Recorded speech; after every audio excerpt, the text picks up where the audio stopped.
رمضان المبارک کا آخری عشرہ، جسے ہم عشرۂ جہنم سے نجات کا بھی کہتے ہیں، ایک ایسا عشرہ ہے جس میں ہم لیلۃ القدر کو ڈھونڈ کر اپنے آپ کو جہنم کے عذاب سے محفوظ کر سکتے ہیں اور جنت جیسی ایک بڑی نعمت اور عظمت کو حاصل کر سکتے ہیں۔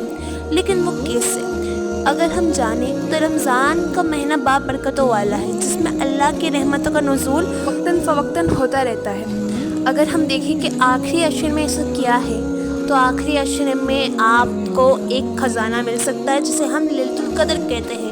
لیلۃ القدر کیا ہوتی ہے؟ لیلۃ القدر ہوتی ہے ہزاروں راتوں سے بہترین رات، اور اس کے متعلق تو خود اللہ تعالیٰ نے ایک سورہ قدر نازل فرمائی ہے، جس کی اگر ہم تلاوت کریں اور اس کا ترجمہ سمجھیں تو ہمیں یوں سمجھ آئے کہ اللہ کے نام سے شروع، جو نہایت مہربان رحم کرنے والا ہے۔ ہم نے اسے شب قدر میں نازل کیا ہے، اور تجھے کیا خبر کہ شب قدر کیا ہے؟ شب قدر 1000 مہینوں سے بہتر ہے۔ اس میں فرشتے اور روح اپنے رب کے حکم سے ہر کام کی سلامتی کو لے کر نازل ہوتے ہیں۔ یہ اس وقت تک ہے کہ فجر طلوع ہو جائے۔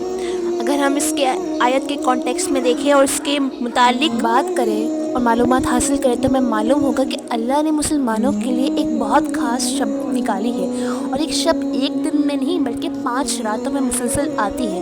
21ویں، 23ویں، 25ویں، 27ویں اور 29ویں، یہ 5 شب ایسی شب ہے جو ہزاروں مہینوں سے بہتر ہے۔ امام زہری فرماتے ہیں کہ قدر کے معنی مرتبے کے ہیں، چونکہ یہ رات باقی راتوں کے مقابلے میں شرف و مرتبے کے لحاظ سے بلند ہے، اس لیے اسے لیلۃ القدر کہا جاتا ہے۔ حضرت انس رضی اللہ عنہ سے روایت ہے کہ رسول اللہ صلی اللہ علیہ وآلہ وسلم نے لیلۃ القدر کی فضیلت بیان کرتے ہوئے فرمایا، شب قدر کو جبرائیل امین فرشتوں کی جھرمٹ میں زمین پر اترتے ہیں اور ہر شخص کے لیے دعائیں مغفرت کرتے ہیں جو کھڑے بیٹھے کسی بھی حال میں اللہ کو یاد کر رہا ہو۔ ایک اور حدیث ہے کہ حضرت عائشہ رضی اللہ عنہا فرماتی ہے کہ رسول اللہ صلی اللہ علیہ وآلہ وسلم رمضان کے آخری عشرے میں اعتکاف کرتے تھے اور کہتے تھے کہ شب قدر کو رمضان کی آخری راتوں میں ڈھونڈو، آخری 10 راتوں میں۔